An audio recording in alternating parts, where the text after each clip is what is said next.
Winnie Hart, age 10, had stolen her first wallet at 7 and never looked back.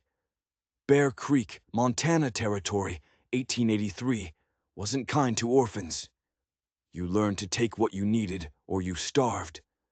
Winnie had become very good at taking. The September morning broke cold frost glittering on the boardwalks.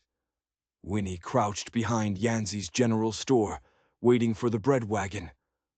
Old Thomas Brennan delivered every Tuesday and Friday, always leaving his wagon unattended for exactly 3 minutes. 3 minutes was all Winnie needed. The wagon creaked around the corner. Thomas climbed down, lifted a crate, shuffled inside. Winnie moved. 5 steps across the alley, hand reaching a sound, stopped her, crying, soft, muffled, desperate. It came from a freight wagon near the railway spur. 30 yards away. Canvas covered the bed tied tight, but Winnie saw movement beneath. She should take the bread and run. That was smart. Instead, she walked toward the crying. "Hello," she whispered. The crying stopped. Then, "Help us." Winnie's hands fumbled with the canvas ties. The knot loosened. She pulled it aside. 8 pairs of eyes stared back, native children, ages 6 to 12, bound hand and foot with hemp rope. Their faces were hollow with fear. One girl, maybe 11, with intelligent dark eyes, met Winnie's gaze directly. "Please," the girl whispered in accented English. "They take us away. Boots on gravel, heavy, deliberate." When he spun, a man blocked the alley. Tall, broad-shouldered, wearing a dusty coat. His left eye was milky white, sightless. His right eye fixed on Winnie with cold calculation. Glassy Joe. Every street kid knew to avoid him. "Little thief found my cargo," Joe said. Winnie bolted. His hand caught her collar, yanking her off her feet. She hit the ground hard. "Can't have witnesses, girl." He dragged her toward the wagon. "Let her go." The voice came from behind, young female, sharp with command. A woman stood at the alley entrance, maybe 23, wearing a modest traveling dress. Fair hair pinned up, determined face. Caroline Mercer, the new school teacher from Boston. "This ain't your concern, Miss Mercer," Joe said. "That child is my student." A lie, but delivered without hesitation. "Release her immediately." "Walk away, teacher." "I will not." Caroline's hand emerged from her satchel, holding a small derringer. Her hand trembled, but the barrel pointed at Joe's chest. "Let her go, or I'll shoot." Joe laughed. "Eastern ladies don't shoot people." "You're right, I've never shot anyone, but I will pull this trigger." Before Joe could decide, hoof-beats thundered into the alley. A rider appeared, a young Lakota man on a paint horse moving with fluid grace, maybe 25, lean and muscular, wearing buckskin shirt and denim trousers. A Winchester rifle rested across his saddle. His eyes swept the scene and hardened to stone. "A Kaga," Joe said, uncertain for the first time. The Lakota man said something in his language, low and sharp. "Release the child. You don't want trouble with Sheriff Mallory." Joe started Mallory. Kaga spat the name. "The man who sells children. You work for him. I work legal freight. Those children are stolen." Kaga's hand moved to his rifle. "Release the girl now." Joe shoved Winnie forward. She stumbled against the wagon. "Sheriff's going to hear about this." Joe snarled. He climbed onto the wagon seat, snatched the reins.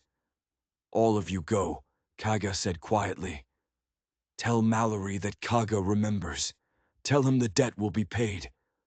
The wagon lurched forward and vanished around the corner, taking the 8 children with it. Winnie stared after it, chest tight. Those eyes, those frightened eyes. Caroline rushed forward. "Are you hurt?" "I'm fine." Winnie jerked away. She didn't need help, but her hands were shaking. Kaga dismounted, moved to where the wagon had been, studied the ground. His fingers picked something from the dirt. a small bead token, blue and white chevron pattern. He held it up, and grief flooded his face. "What is it?" Caroline asked. "My aunt's sister made these years ago for her daughters." His voice was rough before the children were taken, before she died searching for them. Winnie's hand moved unconsciously to her pocket, to the blue and white chevron bead token she'd carried always. Her mother had said it was important, said Winnie was found with it when a Lakota woman brought her to the Catholic orphanage in Helena. When he pulled out her token with trembling fingers, Kia's eyes widened. He held his token next to hers. They matched perfectly. "Lawanu," Kaga whispered. "My aunt. She made these for." He looked at Winnie. "How old are you?" 10. "And you've had this how long?" "Always." "There was a girl taken from a river camp 10 summers ago. Her name was Ayana. She would be 11 now."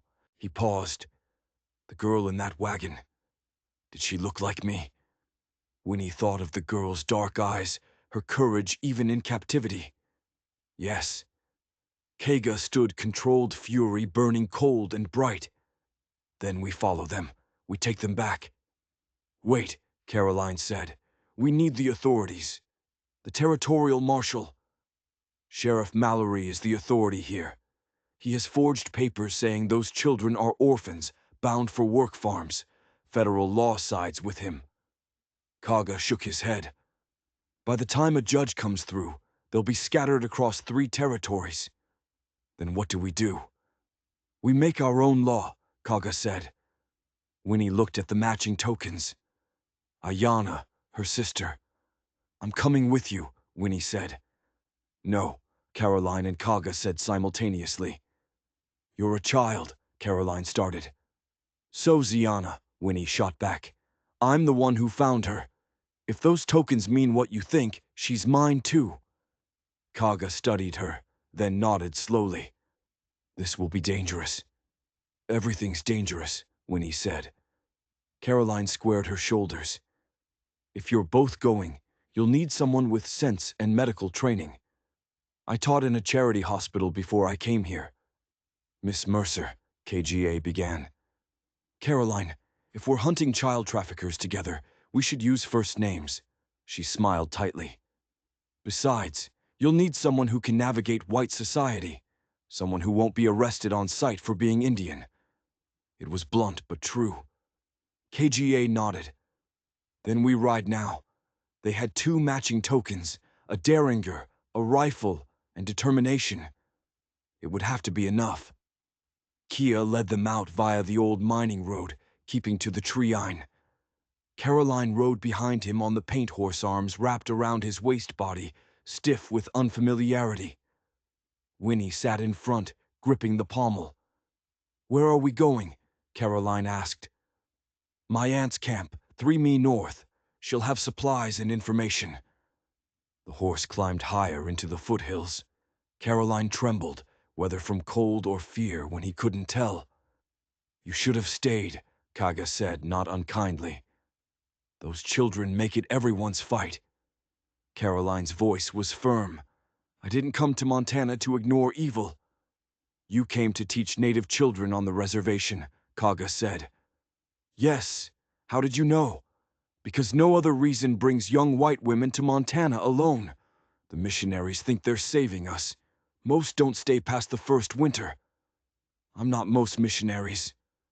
"No," Kaga agreed, something shifting in his tone. "You pulled a gun on Glass Eye, Joe. Most men wouldn't." "I was terrified." "But you did it anyway.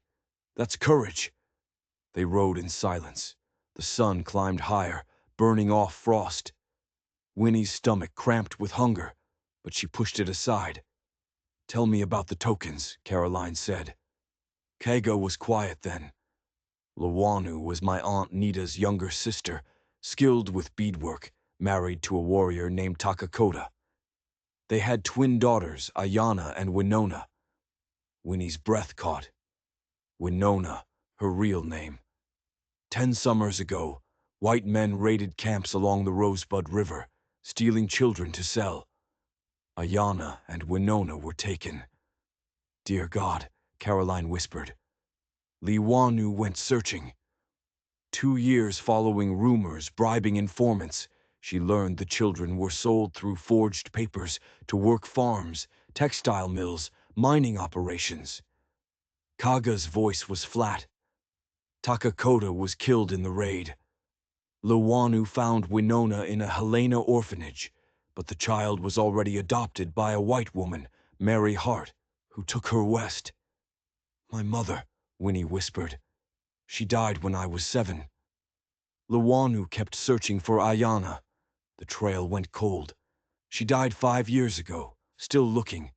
The horse crested a ridge. A valley opened below green bowl lodges, tucked against the tree-line, smoke rising. We're here, Kaga said. An old woman emerged from the largest lodge, eyes sharp as flint. She spoke rapidly in Lakota. Kia replied as he dismounted, helped Caroline down, lifted Winnie to the ground. The old woman studied Winnie's face with unsettling intensity.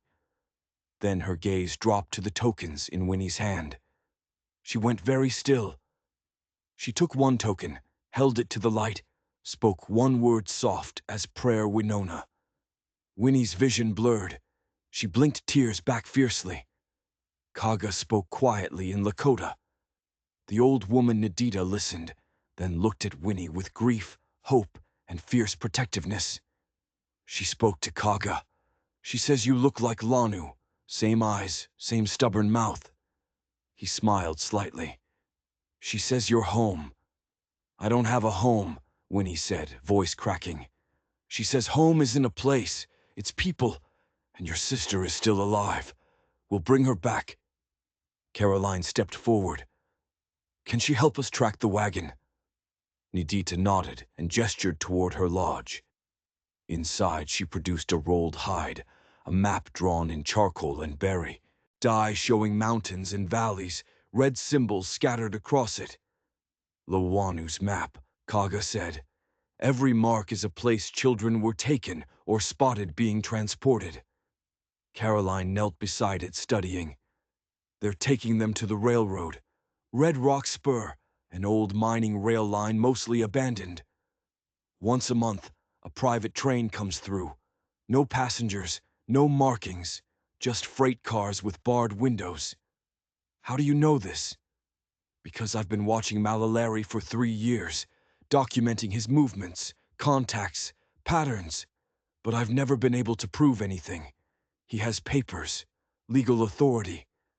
And if we take the children without proof, Caroline said slowly, we're the criminals. Yes. Nidita spoke, pointing at the map. She says there's a way station Kaga translated here at Devil's Gulch, 15 Mesi northeast. An old hunting cabin Mallory uses. The children are held there overnight, and then Mallory brings them through in the morning for the monthly train. When's the next train? Caroline asked. Kaga and Nita exchanged glances. Tomorrow night, less than 36 hours. Then we leave now. Winnie said we ride to Devil's Gulch and take them back. She's right. Kaga said if we wait for perfect conditions, they'll be gone. Caroline took a deep breath. All right, but we plan carefully. What's the best approach? Nidita provided supplies, while KGA explained hard ride through mountain passes, approach the gulch from high ground. Joe would have at least 2 other men, probably Slate and Cormac, both hired guns. What weapons do we have? Caroline asked. Kaga showed his Winchester. Nidita produced an old Sharps rifle and ammunition. Caroline had her Derringer 2 shots. Winnie had only her folding knife. We're outgunned, Caroline observed. Yes. So, we use surprise. Wait until night. Free the children quietly before the alarm is raised. And if we're caught, then we fight, Kaga said. Nita packed dried meat cornmeal cakes pemmican.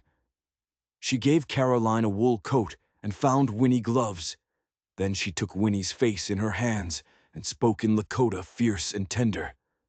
She says you carry Liwanu's courage, that your sister waits for you, that the tokens will bind you together." Kaga paused. She says, "Be careful. The world takes too many children already." Winnie nodded. They rode out an hour past noon. Kaga on his paint, Carolyn on a mare. Nidita provided Winnie riding with Kaga. The tokens hung around Winnie's neck, tied with a leather cord Nidita had blessed with sage smoke. As they climbed into high country, Winnie touched the tokens and thought of Ayana. "Hold on, I'm coming." They reached the high pass as the sun dropped toward the western peaks. The trail narrowed to a rocky ledge with a sheer drop on one side. Wind howled, carrying the smell of pine and distant rain. Caroline's hands were white-knuckled on her rez. She'd never ridden terrain like this, but she didn't complain. Winnie found herself impressed. 2 miles to the descent, Kaga called. "Then we circle around to approach Devil's Gulch from the north ridge. We'll be in position by dark." They'd been riding for hours. Winnie's body ached, but she focused on the rhythm of the horse, the weight of the tokens, the pull toward Ayana. The trail widened as they descended here. The forest grew thick lodgepole pine and Douglas fir shadows long and dark. Kaga raised his hand, suddenly stopping. "What is it?" Caroline whispered. He pointed. 20 yards ahead, fresh wagon tracks cut through mud-deep ruts heading northeast. "Joe's wagon," Kaga said quietly. He dismounted, studied the tracks. Heavy, still carrying its cargo. "How long ago?" 2 hours, maybe 3. He stood scanning the forest. "They're moving slow, then we're catching up." Caroline said, "Maybe." Kay looked troubled. "Or maybe they're expecting pursuit." "Joe saw all of us. Would he set a trap?" "If Malalari ordered it, a gunshot cracked through the forest." Kaga's horse screamed and reared. Caroline's mare bolted into the underbrush. Kaga grabbed Winnie and yanked her behind a boulder as a second shot winded off granite. "Down." Kaga barked at Caroline. She'd frozen in the trail. "Get down." A third shot kicked up dirt at Caroline's feet. She stumbled, fell. Her mare had vanished. Kaga had his Winchester up scanning. There he fired 3 rapid shots toward a rocky outcrop 50 yards upslope. Winnie saw Caroline lying exposed. Another shot chipped bark beside Caroline's head. Caroline scrambled toward the boulder. Winnie darted out. "Winnie, no." Kia's shout came too late.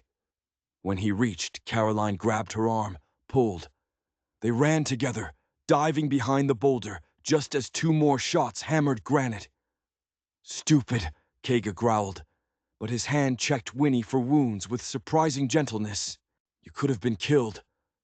"So could she," Winnie shot back. Caroline was breathing hard, face scratched, hands bleeding. "Where are they?" "Up slope about 50 yard. 1 shooter, maybe 2. Why aren't they advancing?"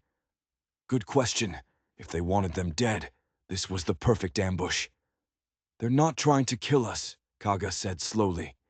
"They're delaying us, keeping us here while new sound hoof beatats moving fast, coming from ahead. Multiple horses." "It's a trap," Winnie whispered. "They're flanking us." Kaga looked up slope then at the trail ahead, then back the narrow path impossible to retreat through quickly. They were boxed in. "How many horses?" Caroline asked, voice steady. 3, maybe 4. Kaga checked his ammunition. "We can't fight them all in the open." "The creek," Winnie said suddenly. "We follow the creek. More cover." Kaga looked at her surprised, and then nodded. "Smart, but the horses?" "Leave them. We can't outrun riders anyway. We hide, survive, come back. Brutal survival logic." Caroline hesitated, then pulled her derringer. "Go, I'll cover you." "You'll get killed," Kaga said. "Not if you're fast." Caroline moved to the boulder's edge, aimed toward the UPS slope position. On 3. 1. She fired both barrels. The shots were small, but they achieved their goal. The shooter ducked.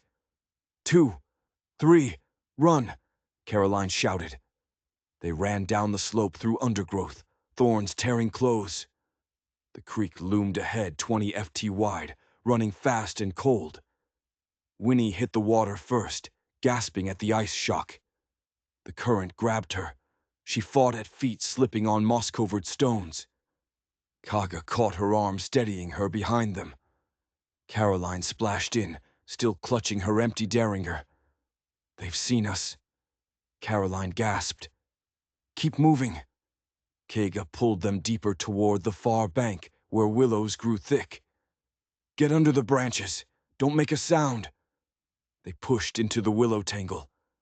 Creek water soaked Winnie to her waist, so cold it burned. She clenched her teeth to keep them from chattering. Hoof beat-hats reached the boulder. Voices called out rough mail. Where'd they go? Down toward the creek. Fan out. They can't have gotten far on foot. Winnie pressed into the mud beneath the willows. Beside her, Caroline had gone absolutely still. Kaga's hand was on his knife. A horse splashed into the creek. Winnie saw its legs through gaps in the willows. A big sorrel, its rider scanning the banks. The man wore a deputy's badge, one of Mallory's men. The law corrupted. I don't see nothing. Current probably swept them downstream. Check the willows, another voice ordered. The sorrel moved closer, hooves churning mud 3 ft from Winnie's hiding spot. The deputy leaned down, peering into shadows. His eyes passed over them. Winnie didn't breathe. Caroline's hand found hers squeezed. Stay still. Stay alive. The deputy straightened. Nothing here. Just mud and brambles. All right, fall back. We've delayed them enough. By the time they get their horses and come around, we'll have moved the cargo. The second voice carried authority. Joe wants us at Devil's Gulch before dark. Move out. The horses withdrew. Voices faded. Finally, Kiga exhaled slowly. They're gone. Caroline sagged against the willow trunks, shaking. Winnie felt it. 2 legs weak as water. That was too close, Caroline whispered. Yes. KGA moved carefully out, checking the creek banks. Light was fading fast. But we're alive, and they think they've delayed us, haven't they? Caroline was shivering badly now, soaked and freezing. Our horses are gone. The trail is watched. We have our lives, Kaga interrupted gently. We have our weapons, and we know where they're going. That hasn't changed. Winnie climbed out, teeth chattering. Her wet clothes clung to her skin. Night was coming, and with it freezing temperatures. They'd die of exposure before reaching the gulch. We need fire, Caroline said. No fire. They might see smoke, but there's a deadfall about a mile south. It'll give shelter. He looked at them. Can you walk? Yes, when he said immediately. Caroline nodded, though exhausted. They walked through forest following the creek south. The deadfall was exactly where KGA remembered a massive, uprooted ponderosa, its root ball creating a natural shelter. They crawled beneath. KGA stripped off his wet buckskin shirt, wrung it out, tore it into strips. He handed them to Caroline. Bind your feet. The wet will cause blisters. We have a long walk tomorrow. Tomorrow. Caroline's voice was small. We walk to Devil's Gulch. Without horses, it'll take most of the day, but we'll still arrive before they move the children. His voice was firm. We don't stop. We don't give up. Winnie huddled against the root wall, wrapping her arms around herself. The tokens pressed against her chest, cold metal, but comforting. She thought of Ayana, probably cold too, probably frightened. I'm still coming. They haven't stopped me. Caroline finished binding her feet, then looked at Kaga. In the fading light, her eyes were clear. Thank you, she said quietly, for getting us out, for knowing what to do. Kia paused. You covered our escape. You put yourself in danger for strangers. That deserves thanks too. Something passed between them. Recognition, respect, trust forged in survival. Winnie saw it and felt something twist in her chest. She'd never had anyone to trust until now. Get some rest, Kaga said. We leave at first light. Will they expect us at the Gulch? Winnie asked. Maybe, probably. Kaga's smile was cold, but they think we're delayed, separated, without resources. They think they've won. That's their mistake. Winnie settled against the root wall, Caroline beside her. Their shared body heat made a small pocket of warmth. Exhaustion pulled at Winnie. Kaga, she whispered. What if we're too late? Then we follow as far as it takes. I made a promise to Lanu. We bring the children home. All of them, including Ayana. Including Ayana. Winnie closed her eyes and the tokens cool against her skin. Tomorrow they would reach Devil's Gulch. Tomorrow they would face Glassy Joe and his men. Tomorrow she would find her sister, or die trying. Dawn came cold and gray. Winnie woke, stiff clothes, still damp body protesting. Caroline was awake, braiding her hair. A small gesture toward normally KGA, crouched at the shelter's edge, studying the forest. He'd been on watch. He probably hadn't slept. We move in 10 minutes. He said the Gulch is 6 miles, northeast. If we push hard, we'll reach it by early afternoon. They had no food. Supplies had been in the saddlebags lost with the horses. Winnie's stomach was hollow, but she'd learned to ignore hunger. Caroline struggled to her feet, wincing. Her hands were blistered, her face scratched. The Boston school teacher was gone, replaced by someone harder. I've never walked 6 miles through wilderness, she admitted. Then today you learn, Kaga said. Not unkind, just factual. He checked his rifle. Follow my path exactly. This country has deadfalls and hidden rocks that will break an ankle. They walked through pine forest that gave way to aspen groves, through meadows where frost clung to grass, through ravines where they scrambled over moss-slick boulders, and Caroline fell twice. Winnie walked between them, too proud to complain, too stubborn to ask for help. But Kaga noticed when she stumbled, and Caroline's hand steadied her when the terrain grew treacherous. They were becoming something. Not quite family, not quite friends, but bound together. Around mid-morning, they stopped at a spring. Kaga let them drink briefly. Can't we rest? Caroline's voice was thin, just for a few minutes. No, every minute is one less between us and the children. But he softened. When we reach the ridge overlooking the Gulch, you can rest, I promise. As they climbed higher, Winnie noticed Kaga's increasing alertness, his eyes sweeping the forest, his hand near his rifle. They were entering dangerous territory. Are we close? She whispered. Close enough to be careful. He pointed ahead where forest thinned near a granite ridge. Devil's Gulch is beyond that ridge. We approached from high ground scout before we act. They moved more slowly now, using trees for cover. They climbed the ridge on hands and knees, stone cold and rough beneath Winnie's palms. At the top, KGA signaled them to stop. They crawled the last few feet and looked down. Devil's Gulch spread below. A natural bowl in the mountains. A creek ran through the bottom. Beside it squatted a log cabin, rough-built, functional single door, 2 small windows. Smoke rose from the chimney. The freight wagon was parked beside the cabin canvas, still tied tight. 3 horses were tethered nearby. 3 men moved around the cabin. Winnie recognized the Glassy Joe immediately. The other 2 were strangers, one tall and lanky with a rifle across his back, the other shorter, heavy-set, wearing a deputy's badge. Slade and Cormac, Kaga whispered. Just as I thought. I don't see the children, Caroline said. Inside the cabin, Kaga pointed to the windows. Look at the bars. Winnie squinted. He was right iron bars on the inside, barely visible through glass. A prison. How do we get them out? She asked. Kaga studied the Gulch for a long time. 3 armed men, 1 door, barred windows, open ground around the cabin, no way to approach without being seen in daylight. So we wait for dark, Caroline said. Dark is 8 hours away. By then, Mallory might arrive with reinforcements. Kaga shook his head. But a direct assault in daylight is suicide. They lay on the ridge, watching below.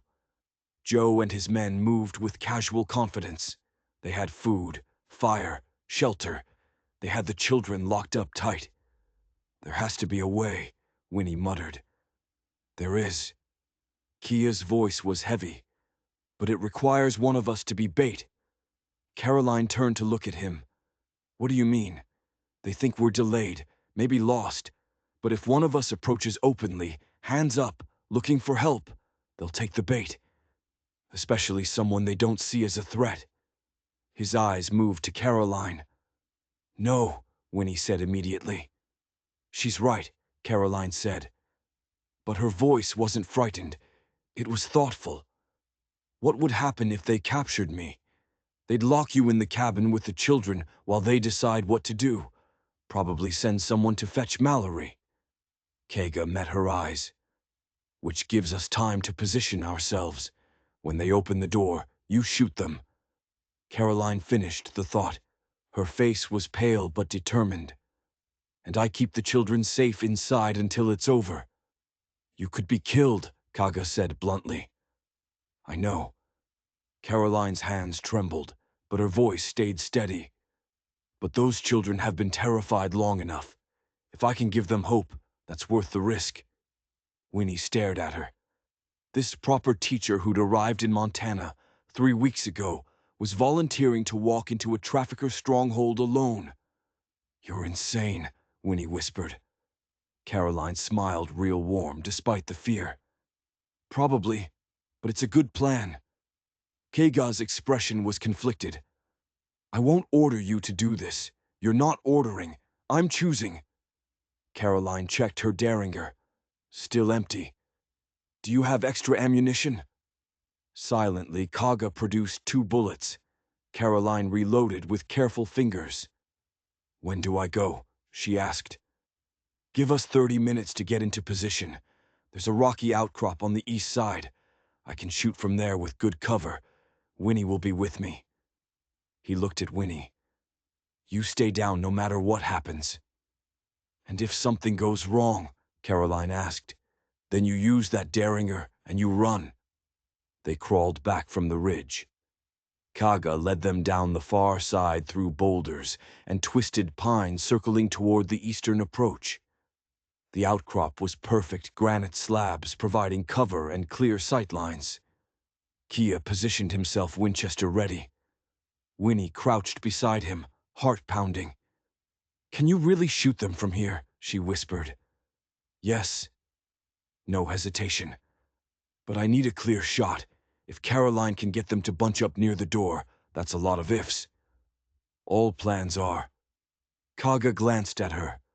You don't have to watch. It will be violent. I've seen violence. Winnie thought of Bear Creek's dark alleys. I'm not leaving. Kaw nodded. Then he checked his ammunition, settled his rifle, and waited. Time stretched. The sun climbed higher, burning off mist. Then Caroline appeared. She stumbled out of the tree-line on the west side, moving like she was exhausted, which wasn't much of an act. Her dress was torn, her hair disheveled. She called out, "Please help! I'm lost!" The effect was instant. All 3 men turned hands, going to weapons. Joe said something sharp, and Slade moved toward Caroline with his rifle raised. Don't shoot. Caroline raised her hands, walking forward slowly. Please, I need help. I was separated from my party. I've been walking all night. Stop there, Slade ordered. Who are you? Caroline Mercer. I'm a school teacher in Bear Creek. My horse bolted yesterday. I'm trying to find my way back. You're the woman from the alley. Joe's voice cut through. He strode toward her, his milky eye catching light. The one who pulled a gun on me. Caroline went very still. I don't know what you save it. Joe grabbed her arm, yanked her forward. Where's the Indian and the girl? I don't know. We got separated. Please, you're hurting me. Joe dragged her toward the cabin. Cormac opened the door. For a moment, Winnie saw inside shadows small huddled forms, frightened faces, the children. Then Joe shoved Caroline through and slammed the door. Lock it, he ordered Cormac, and send someone to fetch the sheriff.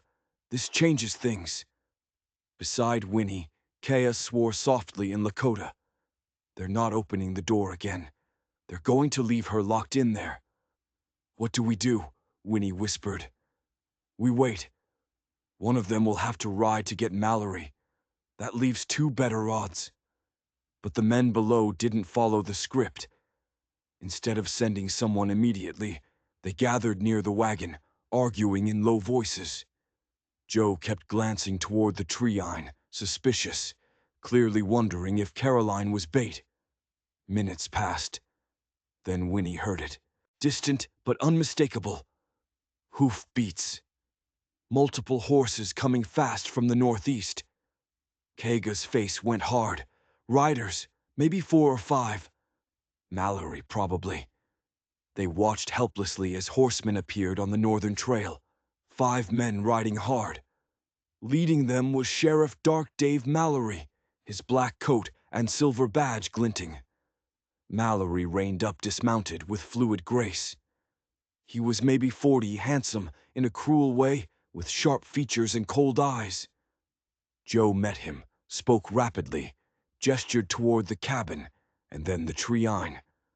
Mallory listened, then pulled his pistol and walked to the cabin door. Open it, he ordered. Cormac unlocked the door. Mallory stepped inside when he couldn't see what happened next, but she heard Caroline's voice, sharp, defiant. And then Mallory's reply, too quiet to make out. A moment later, he emerged, dragging Caroline by her hair. She struggled. Mallory backhanded her across the face. She fell hard. Beside Winnie, Kaga's hand tightened on his rifle. Every muscle was tense, coiled. Winnie could feel his rage like heat. We have to do something, she whispered. If I shoot now, they'll kill her before I can take them all down. Kia's voice was anguished. There are too many. 8 men, all armed. I can't. Mallory hauled Caroline to her feet, spoke directly into her face. Winnie saw Caroline spit at him. Mallory laughed and threw her back into the cabin, slamming the door. Double the watch, Mallory ordered. The Indian's out there somewhere, probably with the girl. They'll come for the teacher. When they do, we take them alive. The territorial judge wants to make an example. The men dispersed, taking positions. 2 on the door, 2 watching the tree lines, 4 patrolling. The Gulch had become a fortress. Kega lowered his rifle slowly. We can't reach them. Not like this. So, what do we do? Winnie's voice cracked. We just leave her. Leave all of them. No. Kaga's eyes were dark with fury. We adapt. We find another way. What way? He was quiet, studying the Gulch, the men, the layout. Then Mallory said the territorial judge wants to make an example, which means they're not moving the children yet. They'll wait stage a public transfer. Make it look legal. How long? A day, maybe 2. He looked at Winnie. Which gives us time to get real help. Someone with authority Mallory can't ignore. Who? The army. Kay's voice was grim. Fort Ellis is 40 Masibisarmi west. If we can get word to the commander, if we can convince him to send soldiers, Mallory will have to back down. Winnie stared at him. 40 me on foot. Yes, that'll take days. Then we'd better start now. Below, Caroline was locked in with 8 children guarded by 8 armed men. Above, Winnie and Kaga, crouched in the rocks, helpless. "I'm sorry," Kaga said quietly. "I should have stopped." Winnie's voice was hard. "You didn't bring me. I chose this. We both did." She touched the tokens at her neck. "Ayana's down there. Caroline's down there. We don't give up." Kaga looked at her, respect flickering. "You sound like Lanu." "Good." When he stood, ignoring exhaustion, hunger, fear. "Then let's do what Lanu would do. Let's save them." They withdrew from the outcrop as quietly as they'd come. The journey to Fort Ellis would be brutal. They had no horses, no supplies, no guarantee the army would believe them. But they had determination, they had truth, and they had each other. They walked through the afternoon and into evening, following game trails west through mountains. Kaga set a punishing pace. Winnie pushed herself to keep up, ignoring blisters, aching legs, gnawing hunger that had progressed from discomfort to actual pain. As the sun dropped, Kaga finally allowed them to stop near a small spring. "We rest 1 hour, then we continue through the night. The moon's near full enough light to travel by." Winnie collapsed beside the spring, drinking deeply. The cold water soothed her throat, but did nothing for her empty stomach. She'd gone without food for 2 days now. Kaga seemed to read her thoughts. He disappeared into the forest, moving silently. Winnie lay back against a fallen log, too exhausted to wonder where he'd gone. She must have dozed because she woke to Kaga, shaking her shoulder gently. He held something a rabbit freshly killed, already cleaned. "No fire," he said apologetically. "But raw meat is better than nothing." Winnie had never eaten raw meat, but she didn't hesitate. She tore into it with desperate hunger. Survival had its own etiquette. Kaga is well methodically watching the forest. When they'd finished, he buried the remains. "Ready?" he asked. Winnie stood, body protesting. "Ready." They walked through the night. The forest was different in darkness, full of sounds that made Winnie's imagination conjure predators. Owls called. Something large crashed through underbrush unseen. Once KGA grabbed her arm and froze, listening. After a moment, he relaxed. "Elk," he whispered. The moon rose, casting silver light through trees. Twice Winnie stumbled over roots she couldn't see. The second time she fell hard, skinning her hands. Kaga helped her up without comment. They kept walking. Around midnight they stopped again. Winnie's feet were screaming agony. When she pulled off her boots, she saw blood soaking through the bandages. Kaga examined her feet by moonlight, face unreadable. Then he tore strips from his shirt, rewrapped her feet with surprising gentleness. "Can you continue?" he asked. "I have to." Winnie's voice was hoarse. "Caroline's counting on us. Ayana's counting on us." "Yes." Kaga looked away toward the west. "I keep thinking about what Malaleri said about making an example about the judge. What does it mean? It means they're confident. They've done this before many times and never been caught. They have the system on their side, the law, the papers, the authority." His hands clenched.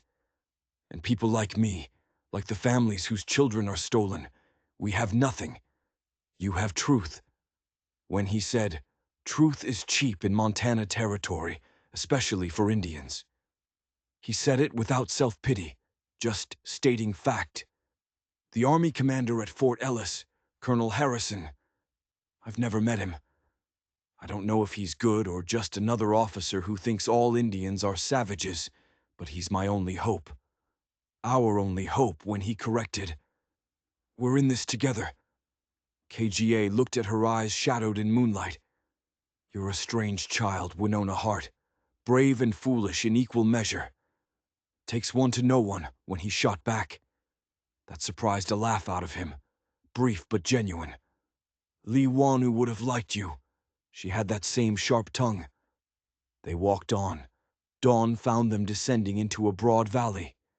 In the distance, Winnie could see buildings, a settlement, maybe a fort. "Fort Ellis," she asked. "The outpost. The main fort is another 5 meters west." Kia's pace quickened. "We should reach it by midday." But as they approached the outpost, Kaga suddenly pulled Winnie off the trail into the treine. "What?" she started. "Quiet." His hand covered her mouth gently. "Look." 3 riders approached the outpost from the east, moving at an easy trot, even from a distance, when he recognized one Deputy Cormarmac. "They're here," she whispered. "How they rode hard, probably changing horses at relay stations. They beat us." Kaga's voice was tight. "Mallory's covering his tracks. Cormarmac will spread their version legitimate prisoner transfer.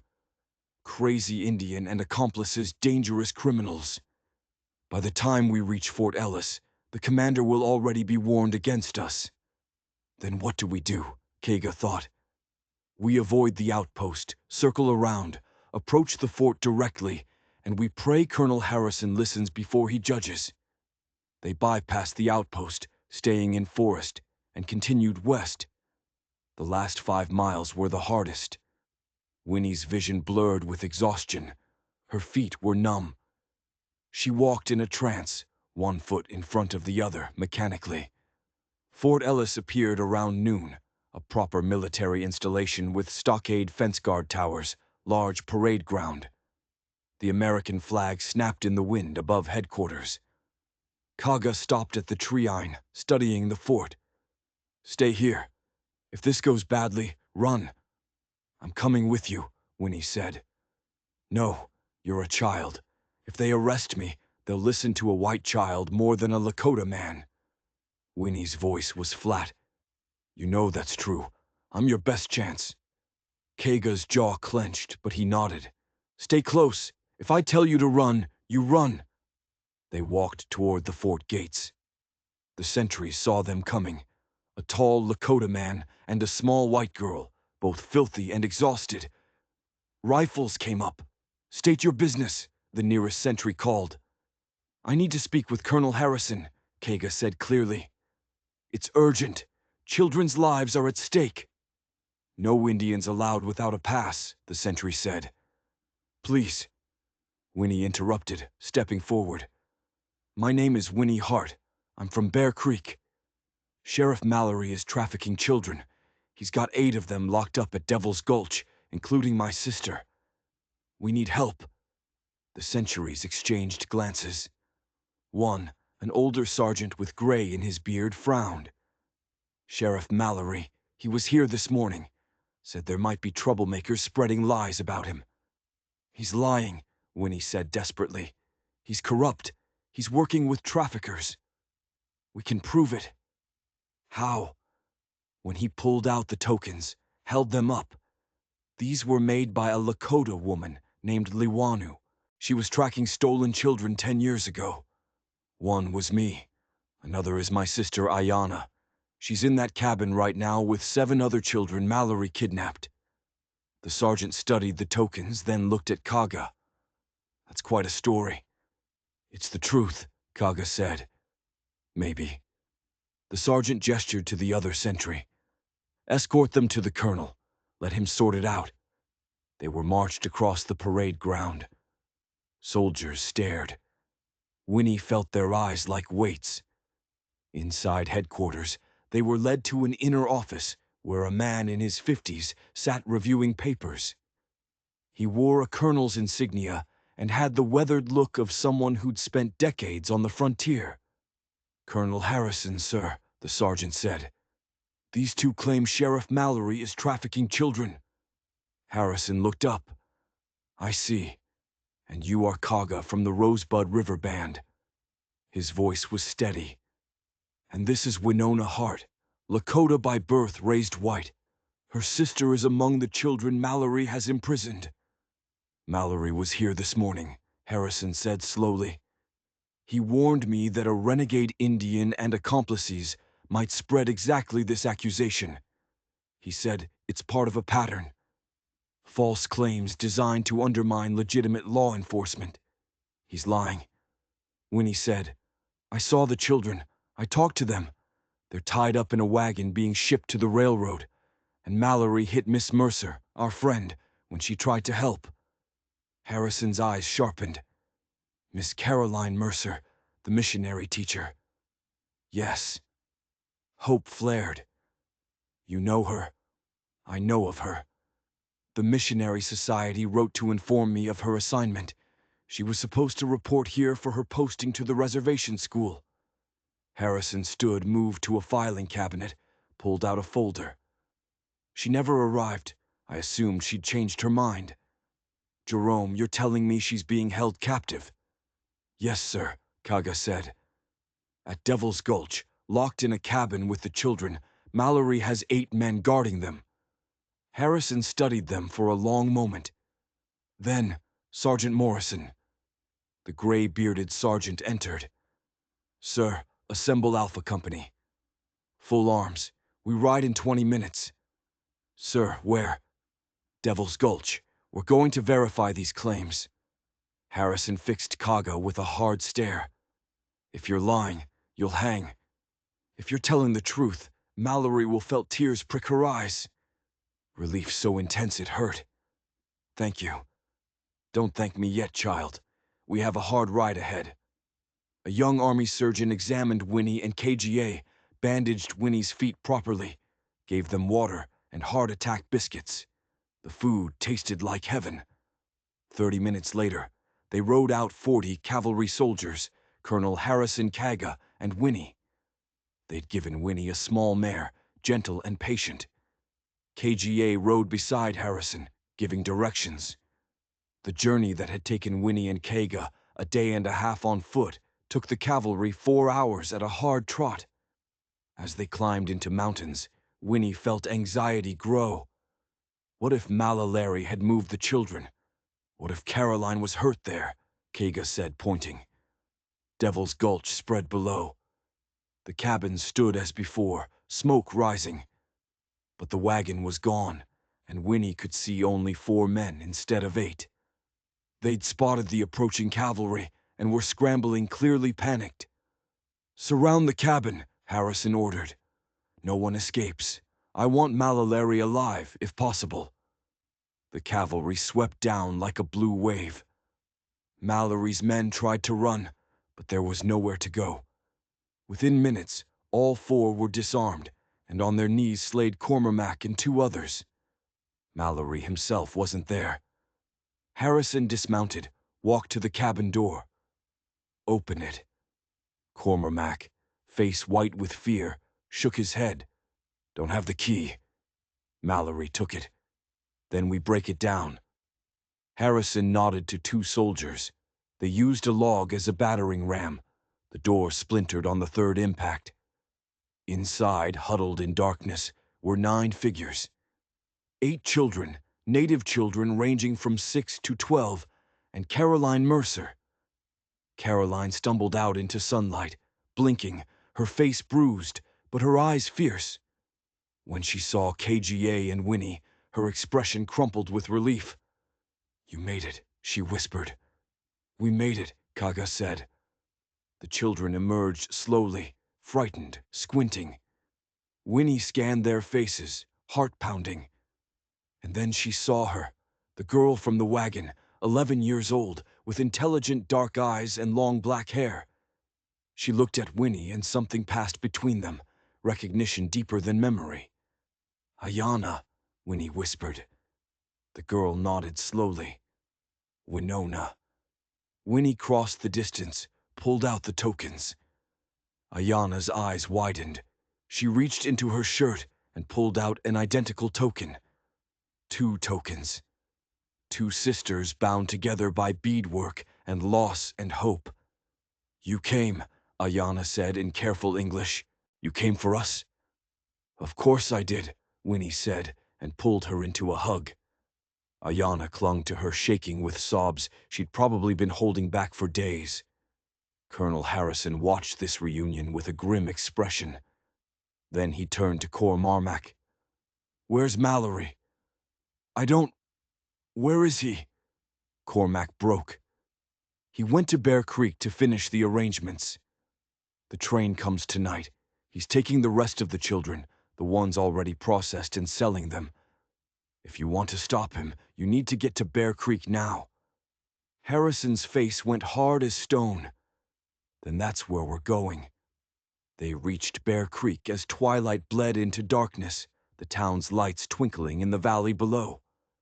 Harrison signaled the column to halt on the ridge. "If we ride in as a full company," he said, "Mallory will see us coming. He'll either run or ford up and use hostages." "Then we split up," Kaga suggested. "Send some men around to the railway spur. That's where the train will arrive. Block his escape route. The rest approach quietly through town." Harrison nodded. "Sound tactics. But I need someone who knows this town's layout." "I know it," Winnie said. "I'm a street kid. I know every alley, every hidey hole." "You're 10 years old," Harrison said, not unkindly. "And I'm the best scout you've got." Ayana, who'd been silent on the ride, tightened her grip on Winnie's hand. "She is my sister. I do not lose her again." That simple statement made Harrison pause. He looked at Caroline. "Miss Mercer, surely you can't approve." "I approve of keeping these girls safe," Caroline interrupted. "Which means keeping them where we can protect them.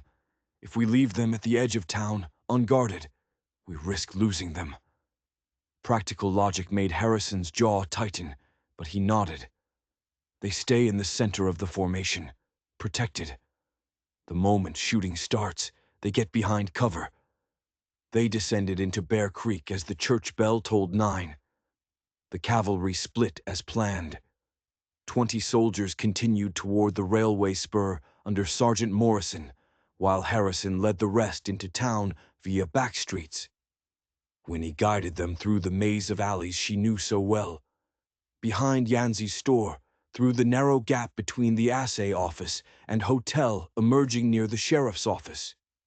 The office was dark, but lamplight glowed in the attached living quarters. Harrison approached the door with 2 soldiers. At his signal, one kicked it open. The room was empty, not just unoccupied, stripped. Desk drawers hung open, papers scattered. A safe stood in the corner door, ajar, completely empty. "He ran," a soldier said. "No." KGA moved to the window, looked toward the dark railway spur. "He's finishing the job, loading the children. He knows we're coming, but he thinks he has time." Harrison's face was grim. Face was, "Then we move now." They mounted and rode hard through the main street. Townspeople emerged, staring. Someone shouted a question, but Harrison ignored them. The railway spur came into view, a single track branching off the main line. A train sat on the spur, 1 engine, 1 passenger car, 3 freight cars. Lamplight glowed from inside the freight cars. And between the train and Harrison's cavalry stood Mallory. He wasn't alone. He'd gathered maybe 15 men deputies, hired guns mind security. They formed a loose defensive line, all armed. Behind them, near the freight cars, Winnie could see children being herded up a ramp. Small figure stumbling, hands bound. 17 children, the final shipment. Harrison raised his hand, and the cavalry halted 20 yards from Mallory's line. The 2 forces faced each other in lamplight tension thick as smoke. "Sheriff Mallory," Harrison called. "Colonel William Harrison, 2nd U.S. Cavalry.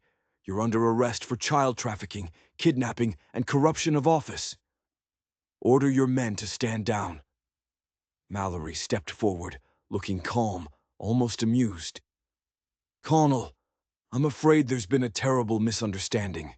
These children are orphans being legally transported to work farms under territorial law. I have all the proper documentation."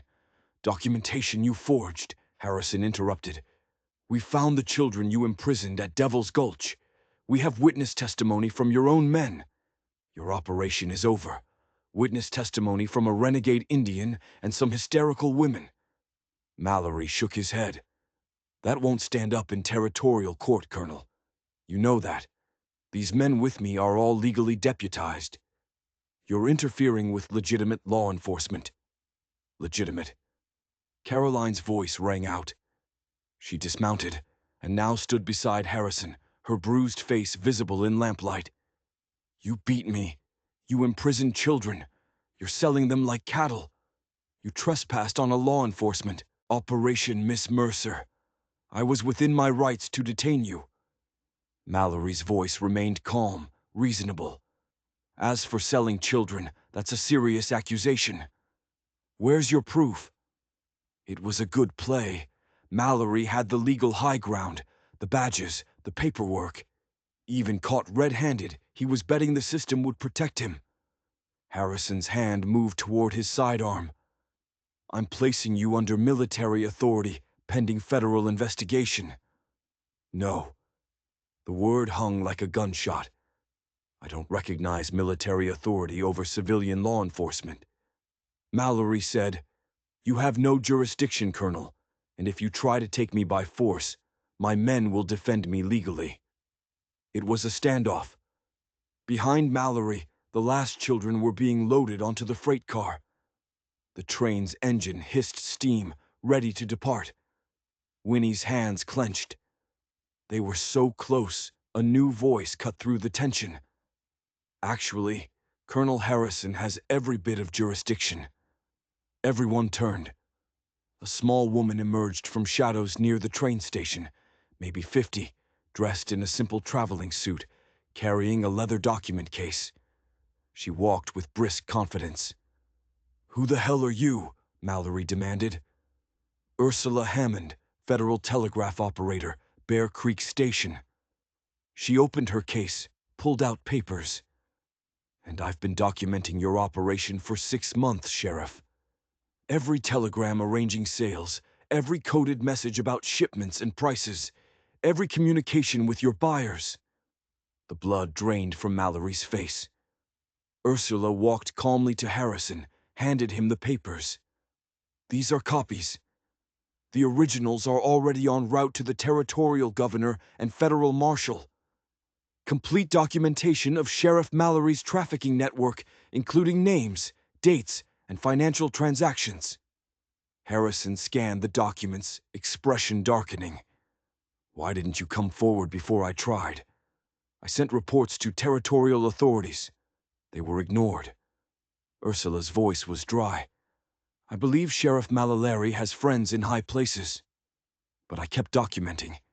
I knew eventually someone would listen. She looked at Malalari with cold contempt. You got sloppy, Dave. You thought a middle-aged woman operating a telegraph office was beneath your notice. That was your mistake. Mallory's calm facade cracked. His hand moved to his gun. You meddling. Draw that weapon and you're a dead man, Harrison said flatly. His revolver was already out, aimed at Malalari's chest. Around him, 40 cavalry rifles rose as one. For a long moment, Mallory's hand hovered. Behind him, his men shifted nervously, calculating odds. Then a voice called from the freight cars, panicked, urgent. Boss, there's something wrong with the cargo. They're all sick or something. Mallory's attention flickered.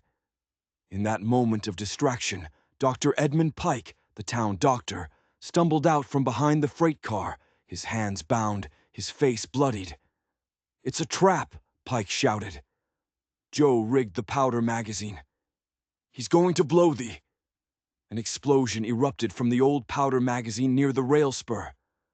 Not the massive detonation Pike feared, but enough. Fire bloomed into the night sky. Horses screamed and bolted, men scattered. In the chaos, Mallory drew his pistol and fired not at Harrison, but at the chain securing the freight car door. The chain snapped. Children inside screamed. He's going to take them, Winnie shouted. KGA was already moving. He sprinted toward Mallory, covering ground with impossible speed. Mallory turned, aimed, Caroline's derringer cracked. The shot went wide, but it made Mallory flinch. His return shot missed KGA by inches. KGA tackled Mallory. They went down hard, rolling in the dirt. Mallory was bigger, but Kaga fought with focused fury. His fist connected with Mallory's jaw twice. Mallory's pistol came up between them. The gunshot was muffled close. Kia jerked, fell back. Blood bloomed on his side. No. Caroline's scream cut through the chaos. Mallory staggered to his feet, his pistol swinging toward the cavalry. Harrison's rifle cracked. The bullet took Mallory in the chest. He stumbled backward, surprise flooding his face. His pistol fell from nerveless fingers. "You can't," Mallory gasped. "I have papers." "Your papers don't mean a damn thing," Harrison said coldly. Mallory collapsed, blood pooling beneath him. His eyes went glassy, fixed on nothing. Sheriff Dark Dave Mallory was dead. The remaining men, seeing their leader fallen, surrounded by cavalry, threw down their weapons. The fight drained out of them in seconds. But Winnie wasn't watching them. She was running toward Kaga, where Caroline knelt beside him, her hands pressed against his bleeding side. "He's alive," Caroline said, voice shaking. "He's alive, but the bullet moved aside." The army surgeon appeared, his bag already open. He examined the wound with practiced efficiency. Bullet went through, missed the vital organs, but he's losing blood. We need to get him to the fort hospital now. Soldiers brought a stretcher. They lifted Kaga carefully, and Winnie saw his eyes open briefly, finding Caroline's face. "The children," he whispered. "Safe," Caroline said, tears streaming. "They're safe because of you." "Good." His eyes closed again. As they loaded Kaga into a wagon for transport, Winnie and Ayana helped free the children from the freight cars. 17 of them, ranging from 6 to 14, frightened, exhausted, but alive. Dr. Pike, once his bonds were cut, explained in gasps. "Mallory brought me in because some of the children were sick, needed a doctor. But when I realized what he was doing, I threatened to report him. He captured me, planned to kill me after the shipment left." Pike's voice shook. "Glassy Joe. He planted dynamite in the powder magazine as insurance. If things went wrong, he'd blow it and escape in the chaos. But I managed to warn you." "Where is Joe?" Harrison demanded. "Gone. Ran when the explosion went off. Headed north." I think Harrison detailed soldiers to pursue, but Winnie suspected Joe would vanish into the wilderness. Men like him always did. The night wore on. The children were brought to the church, where towns, women, those not defending Mallory, helped feed and comfort them. Mallory's men were locked in the town jail awaiting federal charges. And when he sat with Ayana in the church garden, exhausted beyond words. "Is he going to die?" Ayana asked quietly. "Kaga, I don't know." When his voice was small, "He saved us. He saved everyone. Then he must live." Ayana's voice was fierce. "The stories say heroes don't die until their work is finished. His work isn't finished." Winnie wanted to believe that. Wanted to believe in stories where heroes survived and evil was punished and everything worked out. But she'd lived too long on hard streets to trust in stories. All she could do was wait. Kaga survived. The bullet had torn through muscle and tissue, but missed vital organs. The army surgeon worked through the night, and by dawn, he pronounced Kaga stable. "He'll need weeks to heal." The surgeon told Caroline, who'd refused to leave Kaga's side, "And he'll carry a scar, but he'll live." Caroline wept, not from grief now, but from relief so profound it broke through her carefully maintained composure. Federal representatives arrived 2 days later. U.S. Marshal William Dockery and Territorial Judge Margaret Thornton. The church became an impromptu courthouse. With Mallory dead, his network collapsed quickly. His hired men turned on each other, each trying to negotiate lighter sentences by providing evidence. Ursula Hammond's documentation proved devastating. A paper trail connecting Mallory to trafficking operations across 3 territories. Dr. Pike testified that Mallory had threatened to expose his gambling debts unless he helped certify children as orphans for the forged papers. His testimony was damning. A respected professional, admitting his complicity, opened the floodgates for others to confess. Judge Thornton listened to 2 days of testimony, then rendered her verdict on the surviving conspirators guilty on all federal trafficking charges. Prison sentences ranging from 10 to 30 years. Justice moved slowly, she told Harrison afterward, but in this case, it moved in the right direction. The children were gradually reunited with their families. Nidita's people helped track down parents and relatives. Some reunions were joyful parents who'd searched for years, finally holding their children. Others were heartbreaking children whose families had died, who would need new homes. Ayana's parents were both dead, but Nidita stepped forward immediately. "She's Luanu's blood," Nidita said through Kaga's translation. He insisted on translating despite his injury. "That makes her my family. She'll always have a home." Winnie's situation was more complicated. She was legally white. Mary Hart had adopted her properly. She'd been raised white, spoke only English, knew almost nothing of Lakota culture. But Ayana was her twin sister, and the thought of separation was unbearable. "I want to stay with Ayana," Winnie told Caroline one evening. Caroline was quiet then. "There might be a way. The reservation school where I'm assigned, it's a boarding school. Students live there year-round. If Ayana enrolled as a student, you could come with her as her sister, her family. You'd both live at the school." Caroline looked at Winnie. "I'm going to be teaching there. I could look after you both." "Would they let us?" "I think so. You're already educated, and having a student who's culturally integrated could help bridge the gap." Caroline smiled. "Plus, you're persistent. That counts for a lot." It wasn't perfect, but it meant staying with Ayana. It meant having Caroline nearby. It meant belonging somewhere. "I'll do it," Winnie said. Kaga's path was also becoming clearer. He'd agreed to work as a liaison between the reservation and Fort Ellis, helping Colonel Harrison root out other trafficking operations. And it meant he'd be near the reservation school near Caroline. Their relationship had deepened in the crucible of violence and rescue.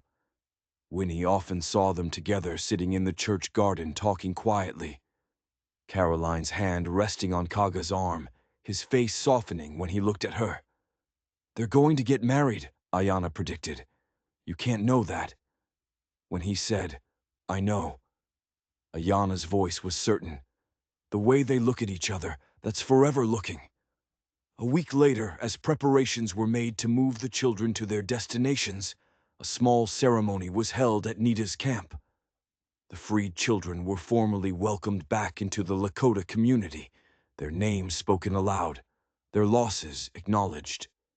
Winnie and Ayana stood together as Nidita placed new tokens around their necks, matching beadwork, but different from Luanu's chevron pattern.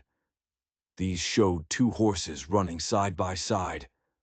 "Sisters," Nidita said in Lakota, which Kaga translated, "separated but not broken, together again."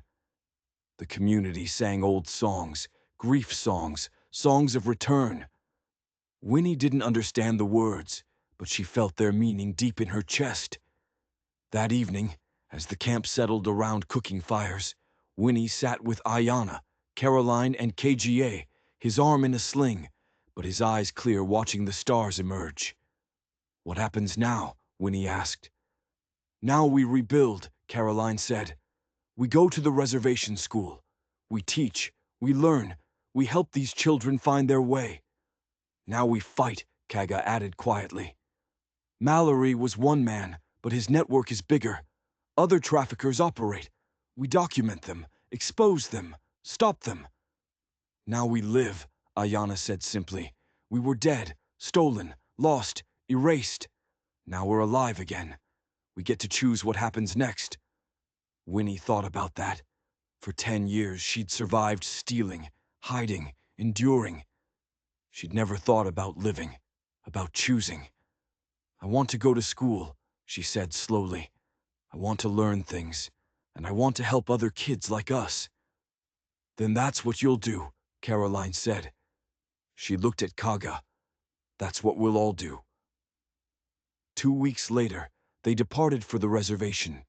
Caroline, Kaga healing, but determined Winnie and Ayana traveled together in a wagon, along with 5 other children bound for the school. Nidita and several families followed. Bear Creek receded behind them. Winnie didn't look back. That chapter was closed. She was Winona Ayana's sister, Caroline's student, part of KGA's extended family.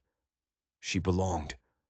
The reservation school sat in a valley between mountains, a collection of buildings that looked more like a fort than a school. It wasn't beautiful, and when he suspected it wouldn't be easy, but Ayana's hand was warm in hers. Caroline rode beside them. Kaga scouted ahead, keeping watch despite his injury. They'd survived the impossible. They'd faced corruption and violence, and won. Whatever came next, they'd face it together. And that was everything. Spring came to the reservation, turning the valley green and filling the air with new growth. Winnie had been at the school for 6 months, and the place had become familiar. The rigid schedule, the stern headmaster, the uncomfortable mix of white teachers trying to civilize native children who already had rich cultures. But there were bright spots. Caroline taught with patience and respect, refusing to shame students for speaking their native languages. Kaga visited often, bringing news and teaching traditional skills the official curriculum ignored. And Ayana was always nearby, sharing a dormitory room, sitting beside Winnie in classes, their bond growing stronger. Winnie had learned some Lakota phrases. Ayana had improved her English. They met somewhere in the middle. The other rescued children were thriving too. Most reunited with families, some attending the school. They carried scars, nightmares, sudden fears, weariness around strangers. But they were healing. In March, news arrived from Helena. The federal investigation had expanded, uncovering trafficking networks in 4 territories. Dozens of arrests, hundreds of children freed. Lawanu's work and their work had sparked something larger. In April, on a morning when the valley smelled of wildflowers, Carolyn and Kaga were married in a small ceremony, attended by both white teachers and Lakota families. Judge Thornton came from Helena to officiate. She'd taken a personal interest and become a quiet advocate for reform. Winnie and Ayana stood as witnesses, wearing matching dresses Caroline had sewn. The ceremony blended traditions, Christian vows, and Lakota rituals, creating something new from 2 worlds. Watching Kaga and Caroline exchange promises, Winnie felt something settle in her chest. They'd all been broken by loss and violence, but they'd found each other, built something good from the ruins. After the ceremony, Kaga pulled Winnie aside. "I have something for you." He held out a small leather pouch. Inside were letters, dozens of them written in Lawanu's hand, documenting her search. Notes about sightings, interviews, maps of trafficking routes. 10 years of desperate searching preserved. "Nidita wanted you to have these." Kaga said, "Lanu's work. She never found Ayana, but she found you. She brought you to safety. Her searching wasn't for nothing. It led to this, to Malalari's arrest, to the children being freed, to you and Ayana finding each other." Winnie held the letters carefully, feeling their weight. Lawanu had died 5 years ago, heartbroken by endless searching. She'd never known her work would eventually destroy Mallory's operation, but it had. Seeds planted years ago had finally grown into justice. "Thank you," Winnie whispered. That winter, the first heavy snow came early, blanketing the valley. Winnie and Ayanna built a snowman with the younger students, their laughter echoing. Inside, a fire crackled, and Caroline read aloud while Kaga taught older boys how to carve. It wasn't perfect. The boarding school system was flawed. Prejudice and injustice still existed beyond the valley. Glassy Joe had never been caught. Other traffickers still operated. But here, in this small space, they'd created something good, a place where children learned and laughed, where two cultures tried to understand each other, where families were built from choice as much as blood. That evening, as snow continued to fall, Winnie sat by the window with Ayanna watching white flakes dance in lamplight. "Do you ever think about what would have happened?" Ayanna asked quietly. "If you hadn't found me, if you'd just taken the bread and run." "Sometimes, when he admitted, I think about how I almost didn't look. But you didn't." "No, I didn't." Winnie touched the tokens around her neck, the original chevron pattern and the new running horses. "Something made me look. Maybe it was Lawanu watching over us. Maybe it was just luck. But I looked, and I found you, and everything changed." Ayanna leaned her head on Winnie's shoulder. "I'm glad you looked. Me too." They sat in comfortable silence, watching the snow transform the world into something clean and new. Tomorrow would bring new challenges, lessons, and chores, and the constant work of bridging two worlds. But tonight, they had warmth and safety, and each other. Winnie had learned that survival wasn't enough. You had to find something worth surviving for, someone to survive with. She'd found that in Ayanna, in Caroline and Kaiga, in the children they'd freed, and the life they were building together. The tokens rested against her chest. Two pieces of a broken whole reunited, sisters separated, sisters found. And for the first time in her life, Winnie Hart Winona, daughter of Lawanu, sister to Ayanna, felt truly home. Outside, the snow continued to fall, covering old scars with new promise. Inside, children slept safely, and that,